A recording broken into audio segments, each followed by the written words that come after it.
friends, welcome back to my kitchen and welcome to another episode of Boutique Bakes. For those of you that are joining me for the first time, my name is Jen.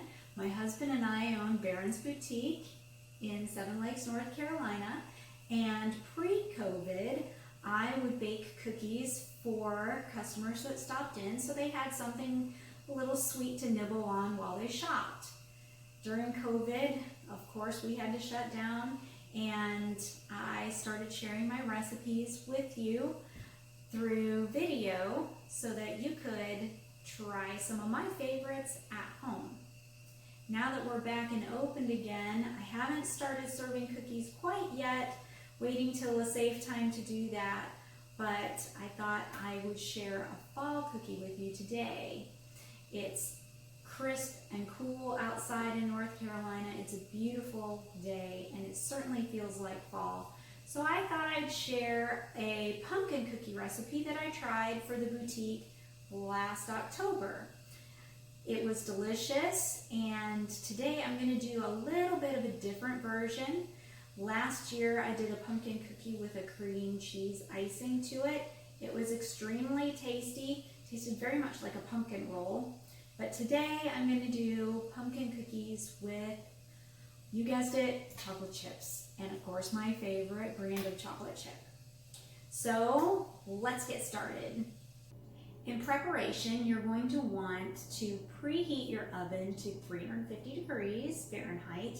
And you're also going to need a large cookie sheet and line that with parchment paper so that your cookie doesn't stick and so it doesn't burn on the bottom. This is a wet cookie dough, and we want to make sure that the bottoms are nice and baked, but also the top has a nice bake as well. You don't want it to be sticky and gooey and raw, so that helps it bake evenly. Also, you're going to want a medium-sized bowl and a large bowl for mixing. All of your ingredients needed are listed here.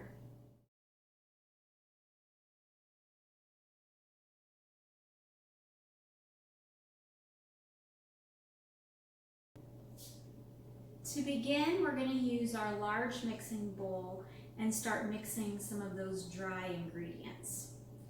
I'm going to add 2.5 cups of flour. Again, I'm using I pre-measured this out. I'm using my measuring spoons that I love so much that were gifted to me.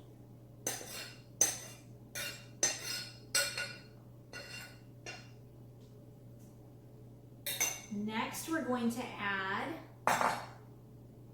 1 teaspoon of baking soda,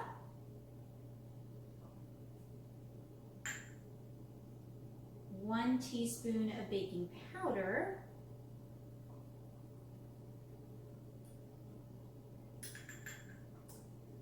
and I'm going to whisk that together just a little bit.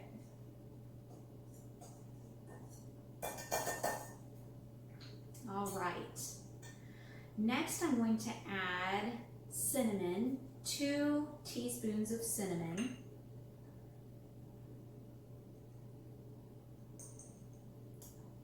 And I'm going to add 1.5 teaspoons of pumpkin pie spice.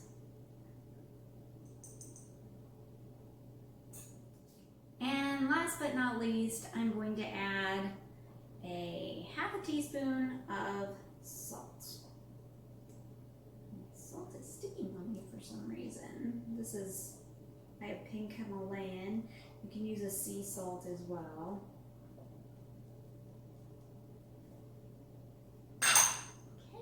And I'm going to whisk together all of those dry ingredients so they are well blended.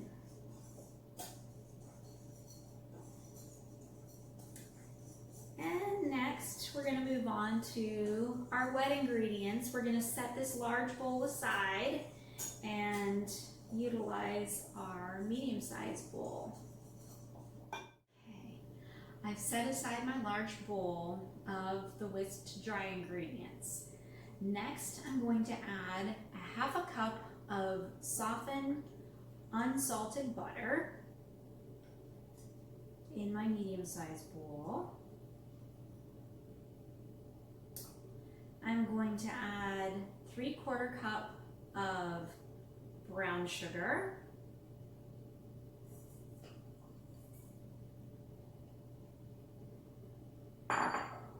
¾ cup of white sugar,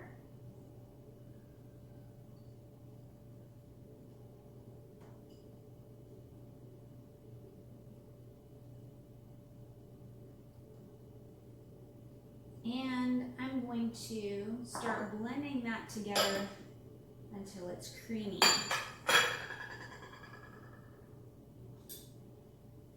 This was also a gift to me. It's for mixing dough, and I love this tool because you can mix and it doesn't stick like it does in a traditional whisk.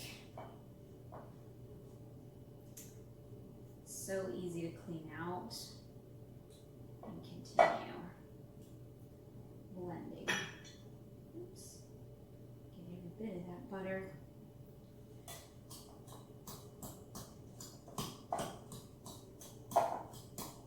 And I'm going to continue blending this until it's a little creamier and smooth. Next, I'm going to add 1 cup of canned pumpkin. You want to use real pumpkin. You do not want to use a pumpkin pie filling. It won't turn out the same. So scoop that out. 1 cup again of pumpkin. To my mixture, I'm going to add 1 teaspoon of vanilla and 1 large egg.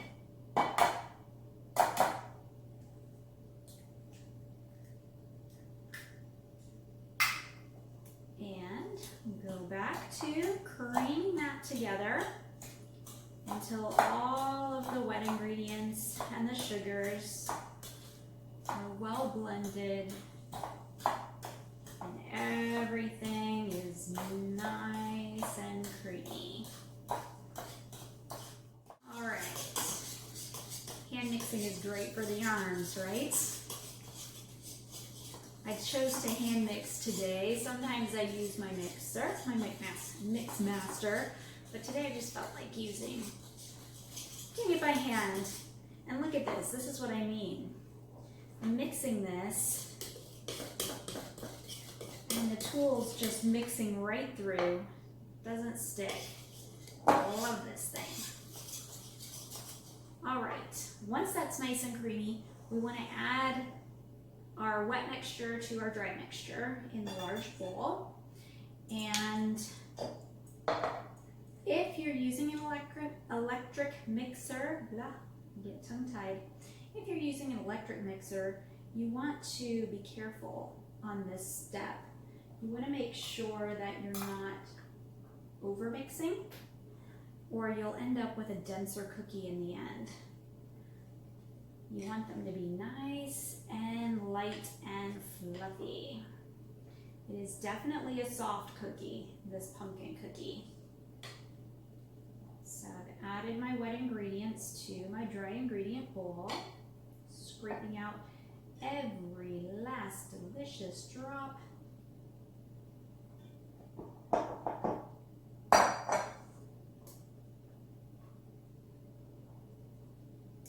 And I'm going to use my tool again to marry the two together, blending until it's a nice, wet, well-mixed dough.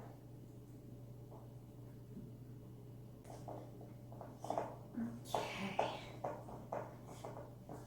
Now I think we're talking. Everything is mixed together nicely. Again, look how nice this tool just glides through this sticky dough. It's kind of hard to show you, but it just mixes it so well. And you don't have to stop to clean out your tool because it just slips and slides right through. All right, now if you're doing the cream cheese icing, this is the process that you would stop. I recommend that you cover your dough, refrigerate it for about 10 minutes just to let it harden a little bit, to let it set in the refrigerator just a little bit, so it's a little easier to work with when making your dough balls for baking. But before I do today, I'm going to add, that's right, my favorite chocolate chips. If you're just joining us, these are Simply Delicious Nestle chips. No, this is not an advertisement, they're just my favorite because there are only 3 ingredients in them. They're made with 100% real chocolate, cocoa butter, and cane sugar, and that's it. And for those of you just joining me, they are amazing. They completely change the recipe. It makes whatever you're baking taste so much better, where people are asking, what's your secret ingredient? And seriously, usually the only answer is, I just changed the chocolate chips.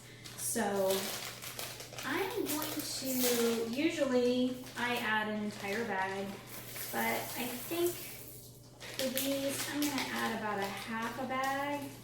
I don't want too many chips. And that just means there's that many more to snack on.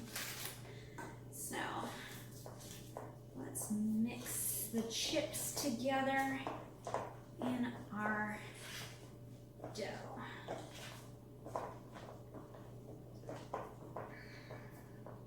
I don't want the chocolate to overpower the pumpkin, otherwise I'd add more. But that looks about where I want it to, maybe a few chips more. This is where we wing it. I certainly know I don't want a whole bag in there. The chocolate will just be overpowering. I don't want it to be like a chocolate chip cookie. Okay, that's looking better. So just to give you an idea, if you choose the chocolate chip cookie or the chocolate chip option for your pumpkin cookies, there's my dough. So now I'm going to go ahead and cover mine. I'm going to chill it for 10 minutes. You can chill it for up to 10 hours. I'm just going to chill for 10 minutes and we'll carry on to the next step. Okay, so my dough has been chilling for 10 minutes. And I utilize that 10-minute time to tidy up the kitchen, take care of all my dirty dishes, so that when all is said and done, I don't have that mess to deal with later. Again, you can chill the dough for up to 10 hours before baking. So let's uncover that dough. Like I said before, it is a stickier dough, so chilling it makes it a little easier to work with. I usually chill a little longer, but just the time I've got today, 10 minutes is it. So I'm going to use a 1-inch cookie scoop to make 1-inch little dough balls with my wet dough. And I'm going to place them on my cookie sheet that has the parchment paper, and I want to scoop them about 2 inches apart so that when they bake, they don't bake into each other.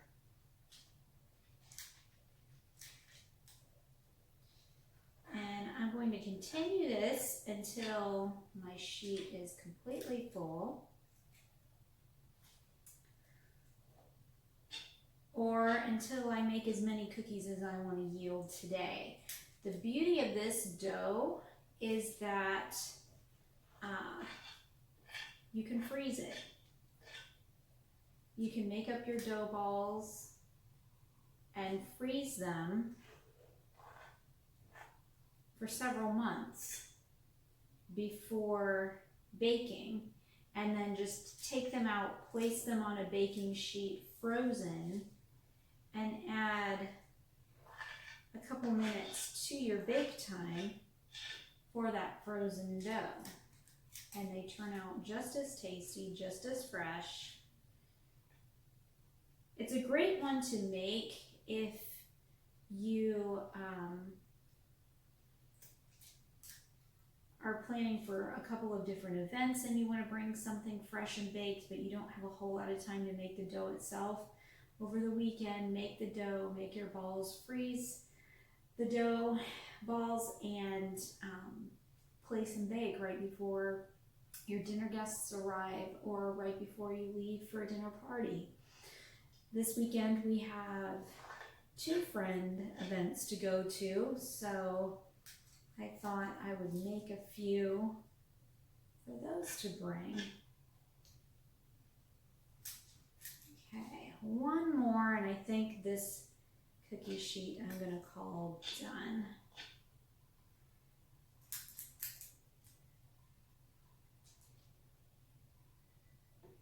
All right, so I'm going to pop these in the oven. Bake time is approximately 8 to 12 minutes. I'm going to check them at 8 minutes. Usually my oven for something like this, the sweet spot is 9 minutes. I have an electric oven. If you have a gas oven, your cook time is going to be slightly different. Your location is going to change the bake time slightly. So around the 8-minute mark, you want to start checking. You want to make sure that the tops aren't shiny anymore. When they lose that glossy finish, you know you're baked. So cookies have baked. I had told you 9 minutes is usually my oven sweet spot. Well, today I had to bake them for 12. Another great way to test these cookies for doneness is to do a toothpick test just as you would on a cake. If it comes out clean, the cookies are done. Unless they hit a chocolate chip, then you have to retest them. But after they've sit for just a small bit on the baking pan to cool, I'm going to transfer them to my wire rack so that they can cool through. Today I made 12 because I am going to a dinner party with friends, and these cookies do not have a long store life. So when you're baking them, you want to bake just enough. They're best eaten day of. You can store them 2 to 3 days after baking, but after that, they just don't store well. You want to store them a little differently than you usually do. You don't want to put them in a plastic bin or a cookie tin. You want to just place them on a plate and cover them with a piece of foil and refrigerate them if you're storing them for more than the day of. So I'm going to let these sit and cool. If you're doing the recipe with the cream cheese icing, you would let these cool until they're completely cooled through, and then you would add your icing. You can dust them with a little bit of pumpkin pie spice to make them look pretty, but they are delicious.